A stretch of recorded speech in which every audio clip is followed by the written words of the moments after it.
I'm a nurse practitioner. I am licensed and certified. I am not on the front lines. I have a friend in New York City who's on the front lines. And for her safety, she cannot come out and say these things. So I am her voice. I'm not going to name names of people or hospitals for the safety of those involved. But this is her account, okay? I am her voice here. I'm going to tell you what she has told me. She wants this to get out. Now, I'm sure this is not the case everywhere. I'm confident. I have friends that are in other places. They're on the front lines. They're in ICU. And it's not like this everywhere. But in New York City right now, in some of the hospitals, this is what is going on. People are sick, but they don't have to stay sick. They are killing them. They are not helping them. She used the word murder, coming from a nurse who went to New York City expecting to help. Patients are left to rot and die. Her words. She has never seen so much neglect. No one cares. They are cold and they don't care anymore. It's the blind leading the blind. Now, a couple of weeks ago, I was on with some nurse friends of mine and we were discussing different medications that could be used to potentially help people. Doctors who were reporting around the country that they were using a combination of medications that were helping people. People were not dying when they were on these medications. They were getting better. Those medications are not being used in hospitals in New York City.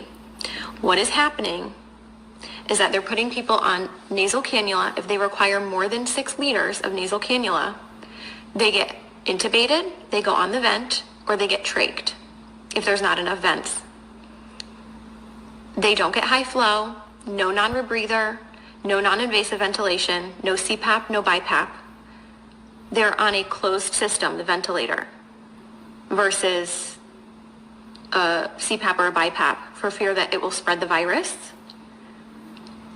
Which, by the way, I know a nurse in Florida who was fired for exposing that about CPAP and BiPAP and patients being put on the ventilator, like straight away to the ventilator, to be on a closed system. The patients don't know any better. They don't have family with them. There is no one there with them to advocate for them. So they are scared and they give consent. The ventilators have high PEEP, high pressure, which then causes barotrauma. It causes trauma to the lungs. Dr. Siddell, Cameron Kyle Siddell, a few weeks ago, put out a video. He's in New York City, and he put out a video saying something is not right, like we're not treating this correctly. We're doing something wrong. This doesn't make sense. They pulled his video from YouTube and they took him out of ICU because they couldn't have one doctor going against the grain, going against their protocol. The protocol is propofol or some kind of sedation because they're on the ventilator, and IV antibiotics. There's no hydroxychloroquine. They're not using that combination with Zithromax. They're not using zinc, vitamin C, high doses of vitamins A and D. They laugh. This is what she's told me. They laugh at that. She says this is a nightmare. It's out of a horror movie, and I don't want to be a part of this. There are people who are a full code, and yet if they crash, they're not doing compressions because it will spread the virus. Full code, not doing compressions. Family is not there. They have no one to answer to. No one is being held accountable. A code was called and no one came. So sometimes they're not even resuscitating people. Again, left to rot and die. They're not given blood because we know that the blood is not oxygenated in these COVID patients. We know that. There are doctors all around the world sounding the alarms. These are the drugs that work. This is the pathophysiology of the disease. This is what's happening. And for some reason, it's not changing. Even though we know, some of us know what's going on, nothing is changing on the front lines. They stay in the same PPE all shift, except for the top pair of gloves. So 2 pairs of gloves, or I don't know, maybe more than 2, but they're only changing the gloves on the outside. Gown, mask, whatever else stays the same because all patients are COVID patients. So if it's a COVID floor, it's all COVID, but it's not because some of them are rule out COVID. So even if they're rule out COVID and they're not COVID, they're going to get COVID because they're using the same PPE all shift and they're carrying that contamination to all of the patients. They're not changing their PPE. They're not going into rooms. So they're running long tubing into the room so that they can manage the tubing from outside of the rooms. So if they're not going into the rooms, that means they're not assessing the patients as frequently as you would be otherwise assessing your patients. They are not doing rapid result tests. You're lucky if you get results in 5 days.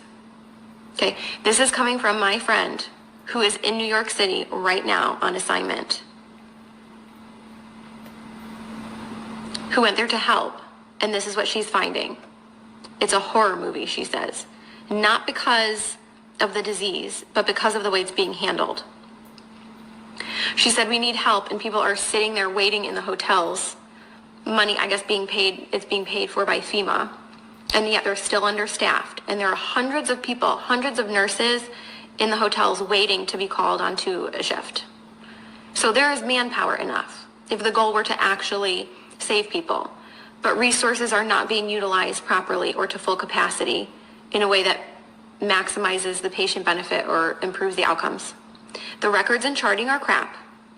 And now some of these hospitals in New York City are probably crappy on a good day. So you add in the fear of COVID and the fear of the whole pandemic and forget it. So if you're in a crappy hospital with crappy nurses, let's face it, all of us nurses have worked with crappy nurses before who don't care. So now you add in this, forget it. And they're having people do things that they can't do. So maybe things that they're not proficient in. So maybe a nurse who's not familiar or comfortable with using a ventilator. And it's that figure it out mentality. Figure it out. These patients are critical and they're crashing, figure it out. So nurses are being celebrated as heroes, right? We see how like the fire trucks and the police are like lining up and practically having these parades and celebrating them as heroes. And don't get me wrong, I'm sure in some parts of the country and other ICUs, I have friends that are working on the front lines in ICU and they are good nurses and some of them are heroes. But we have nurses being celebrated as heroes who are killing people. They're not heroes. And they're being brainwashed to think they're doing something great just by going to work because they're brave enough to go to work. Well, what are you doing at work? You're certainly not saving people if you're not even running codes. You're not even going into patient rooms. You're a coward. You're hurting people. You're killing them. You're contributing to the problem. I know I'm going to get hate mail for this, and that's fine. Because people are dying who don't have to die. Again, there's no family there, so no one's being held accountable. And once these people get intubated, they're being scared into giving consent to be intubated, and then for a lot of them, it's over. And there's nobody going to be held accountable. And there's nobody looking out for them. They are completely by themselves. There's like a total lack of critical thinking. It's out the window. And people are scared to speak up. And one person alone isn't going to change the overall culture of a hospital or a system or a city. Like I said, Dr. Cameron Kyle Seidel's video was pulled from YouTube. And he was pulled from the ICU for sounding the alarm and going against the grain. So people are sounding the alarm. It's just not changing anything, apparently. So what can you do? Buck the system. I'm really fortunate I don't have any family in New York City that I personally have to worry about. If there are people that you are worried about, or maybe it's not even New York City, maybe you're in another city that's being really hard hit and you're just hearing really bad things coming out of that city, buck the system. Something is wrong in the system. So go against the grain. Request records immediately. Records, transcripts, immediately. If there's a medication that you want your loved one to be given, report it as an at-home medication and demand that it be continued. That's just a tip from inside the system. If you want a medication to be given, you've got to report that it's an at-home medication and that you demand that it be continued. Your loved one is not going to have you in there advocating for them once they go in. You're not allowed in. The only reports that we're able to get of what's going on are coming from the inside, and people are afraid to speak out. People have lost their jobs. Do not give consent for intubation if you don't want to be intubated or your loved one to be intubated. Demand non-invasive or less invasive ventilation methods. As soon as you give that consent, you might not come out of it. Now, in some cases, it might be appropriate. We just don't know. We know that it's being used inappropriately in a lot of cases and that the ventilators are making people worse.